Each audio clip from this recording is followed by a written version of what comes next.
जय सिया राम।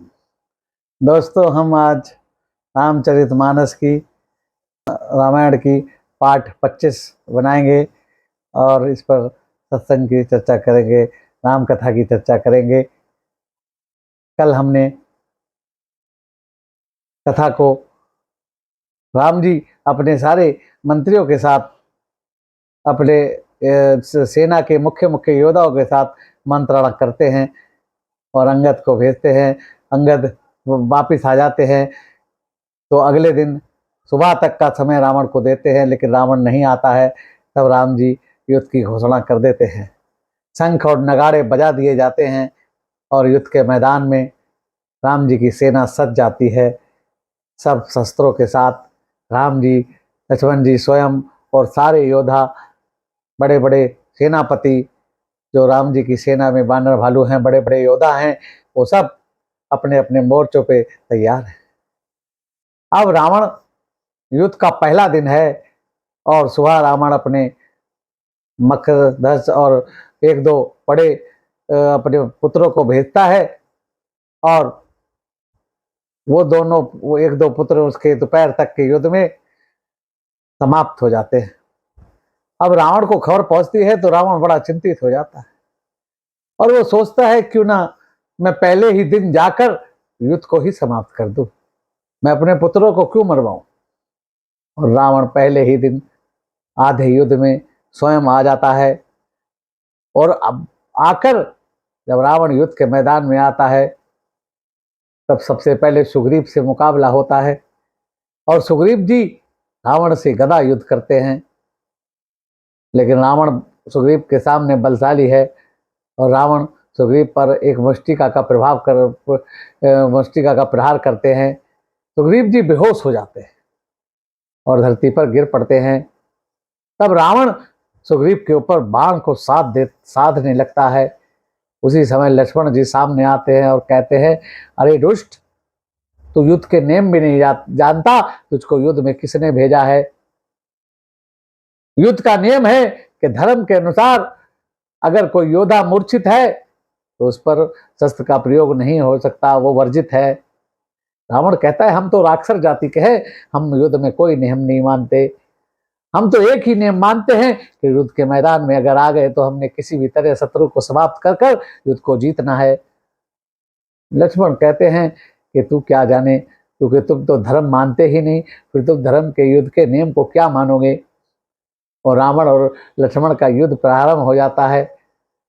रावण कोई मोहनी अस्त्र का प्रयोग लक्ष्मण पर कर देते हैं और लक्ष्मण मूर्छित हो जाते हैं और कुछ बानर सैनिक लक्ष्मण जी को ले जाकर शिविर में लिटा देते हैं।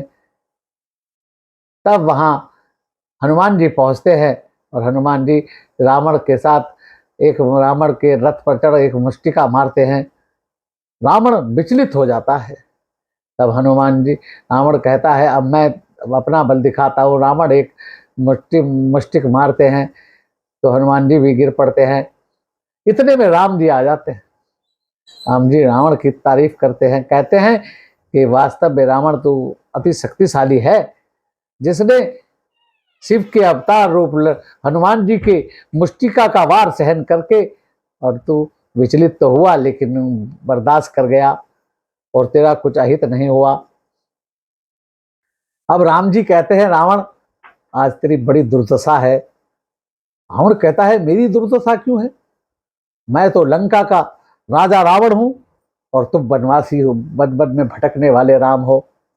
तब राम जी कहते हैं, दुर्दशा का मतलब जानता है, दुर्दशा का मतलब ये होता है कि तू सोने की लंका में रहते हुए भी तेरी संतुष्टि नहीं है और तू नीच कार्य कर रहा है। सीता का हरण करके तूने नीच कार्य किया है, पाप विरुद्ध, धर्म विरुद्ध कार्य किया है, इसलिए तेरी दुर्दशा है। तेरा मन शंकाओं से और घृणाओं से भरा पड़ा है, इसलिए तेरी दुर्दशा है। और दुर्दशा में जिस प्रकार एक सांप शत्रु से बचने के लिए बिल ढूंढता है, आज तुझे आभास हो गया है कि तेरी मृत्यु तेरे सर पर है, तब तू छुपने के लिए बिल ढूंढ रहा है।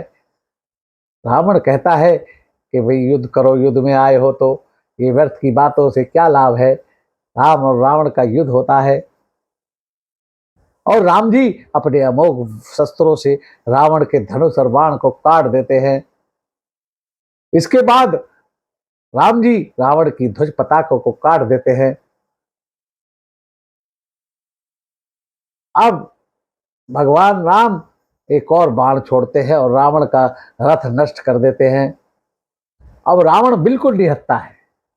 अब राम जी कहते हैं कि तुमने तो लक्ष्मण से कह दिया कि हम तो राक्षस हैं, हम युद्ध में कोई नियम नहीं, धर्म के युद्ध के कोई नियम नहीं मानते, लेकिन हम मनुष्य हैं और हम धर्म युद्ध के नियम को मानते हैं।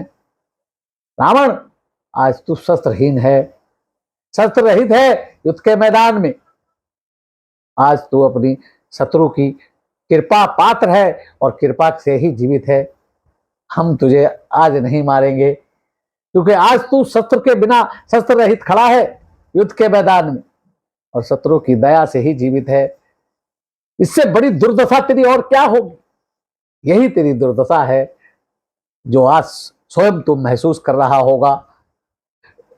और राम जी ये कहकर कि अब वैसे भी सूर्यास्त का समय हो गया है, अब तू निहत्था ही अपने घर जा और आराम कर और अगली सुबह नई चेतना ऊर्जा के साथ फिर दोबारा युद्ध के मैदान में आना, तब हम तुझे मारेंगे और तेरे साथ युद्ध करेंगे। रावण अपने घर में लज्जित होकर मुंह झुकाकर पैदल पैदल अपनी लंका में जाता है और बहुत रोता है कि राम जी ने मुझे छोड़ क्यों दिया, आज अगर मार देते तो मेरा कितना नाम होता, लेकिन आज वास्तव में मेरी दुर्दशा हुई है और ये दुर्दशा का कारण मेरा धर्म विरुद्ध और अनुचित कार्य करना ही है। जो मनुष्य अनुचित कार्य करता है, धर्म के विरुद्ध कार्य करता है, उसकी अंतर मन में दुर्दशा ही होती रहती है। इसलिए हमें हमेशा ही धर्म शास्त्र के अनुसार कार्य करने चाहिए। ऐसे कार्य करने चाहिए जो मर्यादित हों, जो धर्म के अनुकूल हो, शास्त्रों के अनुकूल हो। और आज की कथा को रावण अपने विश्राम करने लंका जाता है और आज की कथा को हम यहीं विराम देते हैं। और राजा रामचंद्र महाराज की जय, रामचंद्र जी की दया की जय। जय जय सिया राम। दोस्तों और भाइयों, आज की वीडियो आपको पसंद आए लाइक और शेयर करना, सब्सक्राइब का बटन नहीं दबाया हो तो दबाना, बेल आइकॉन को दबाना। जय सिया राम।